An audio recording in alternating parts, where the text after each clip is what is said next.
Greetings, everyone. This is Rock and Roll Spot Connection with the weekly comic book. We are working our way through this CC Hall, so let's dive into things with New Gods number 3. Where we left off, Orion has seen an tasked with killing a child on Earth. He has told his brother, Miss Miracle, about this, and, well, Miss Miracle intends to stop him. Of course, he decided to stop Orion by not telling his wife, Big Barda, and just to leave her with the child. And she intercepted him very quickly before he left the house, in fact. He had diaper duty forever. So, the issue opens with the chronicler telling a tale of 3 gods. In the during the second world. The story begins in the second world. These 3 gods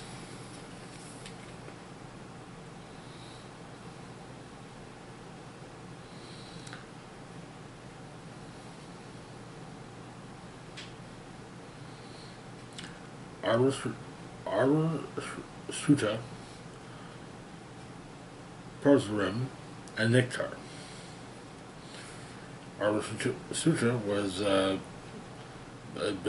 benevolent god of nomads and indifference. Possessed of eternal kindness, god of fortunate winds and promised lands. Spent clement with others and fleeting joys.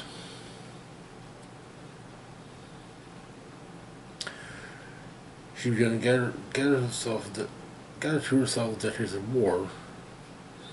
Nowhere people, almost without a cause, yet tethered to life. They worshipped and followed in her shadow, ever wandering wherever she might go. Then, youngest, Niktar, god of pathfinders and explorers, the unknown and shrouded with sharper tears. And of course, there was Perseverance, the maker's hand, who knew the inner working of things. Created the first wandering planet, but Niktar had wandered far enough that the light of the source wall was a mere echo. He returned to his brother and slew his sister, and he demanded his brother make him weapons of war. But Parzarim had vowed not to do so, and so Parzarim's hands were encased in some metal and bound in the heart of Zatanna with his own chains.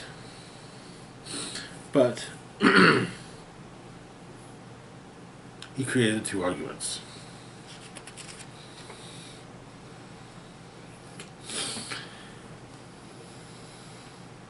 On Earth, Oberon is Mr. Miracle and Big Bart have come upon their old friend Oberon. He made a device which was supposed to get Mr. Miracle out of anything he needed to escape. Potentially marriage. But it never quite worked that way. So, back to the sort of the gods. Um, the two arguments. One ended up in orbit of the planet would be New Genesis. The other one landed on a distant planet.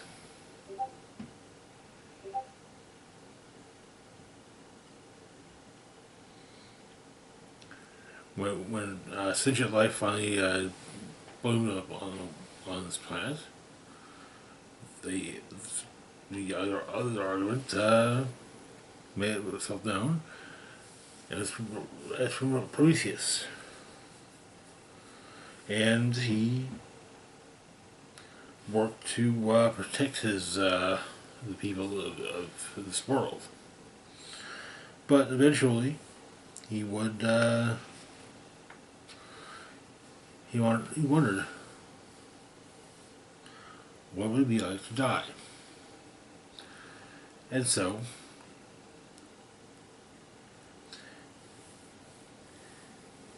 he built he built a weapon, his last weapon, an Aegis and spear all in one, capable of growing, adapting, and evolving to do all it would be asked of it.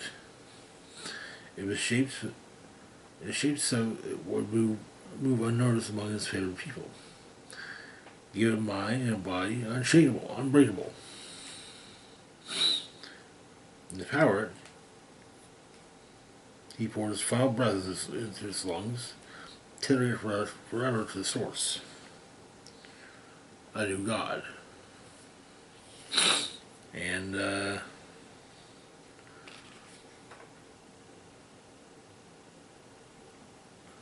eventually, this new god would be found. And it's simple. In the aftermath of Darkseid's death. All this is being told to Metron by the chronicler. On Apocalypse,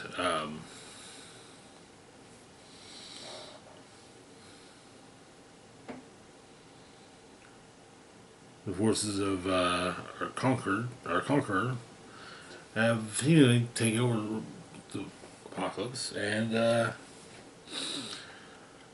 seem to be going after all those who would have run Apocalypse in Darkseid's stead, such as Granny Goodness and Assad, and yeah. However, on Earth, Maxwell Lord is looking for the child, and using not exactly nicest people to find them. They fire RPG at the child in an effort to stop it, but Miss Miracle manages to stop the RPG, while Big Barda smashes her Humvee. And that is where the issue ends. This was a hell of an issue. I love the story. The story of the three gods was, oof, just quite the story. Moving on to our next book, we've got Wonder Woman number 8 here. 18. Where we left off, the Sovereign was hiding in the White House.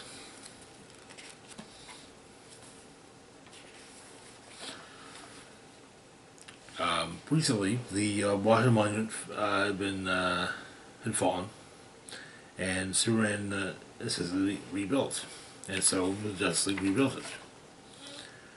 And as it falls, Wonder Woman walks from the Washington Monument to the White House.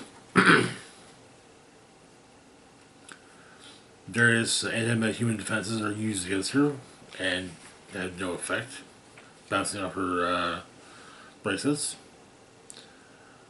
Grail, then the last of the Star Protectors, goes to face Dan in a single combat. Also, the Wonder Girls meet Trinity. Wonder Woman makes it to the gates of the White House. Star Seal has apparently taken 10 Amazons prisoner. For every step that Wonder Woman takes closer to him, he'll kill one.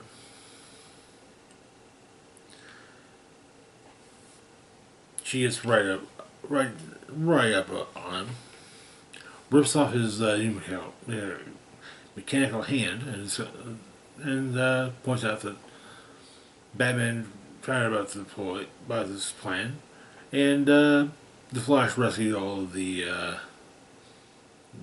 Amazons. The Sovereign states that apparently George Washington was the only person to resist the lasso of lies before Diana. And so, next hurdle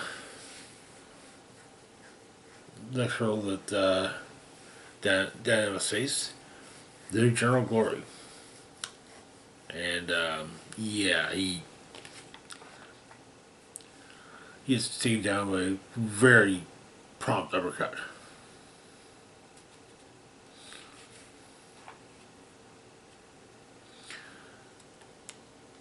Then Grail and Diana meet, and just as they're about to fight, Cheetah goes after Grail. Apparently, a matter of pride. And so, Diana kicks the door of the White House, and that is where the issue ends. Oh boy.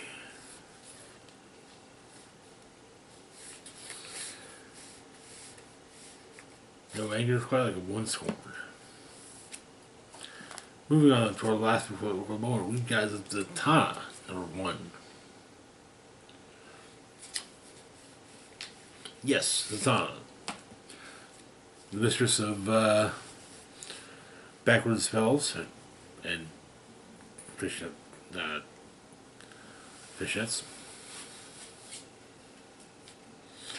in her own book.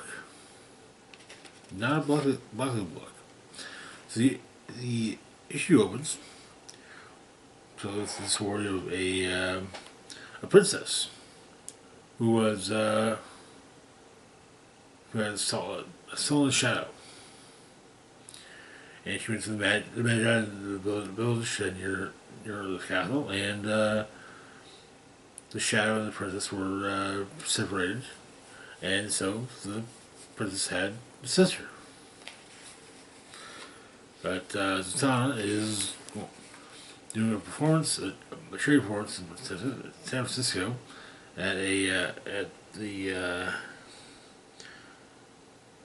thrift store.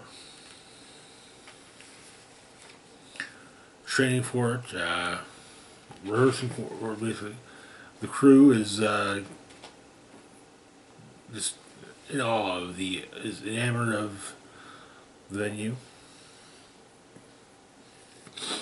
And Legend of the Lady White is brought up. And the two crew members who put it up are taken by Lady White. And so,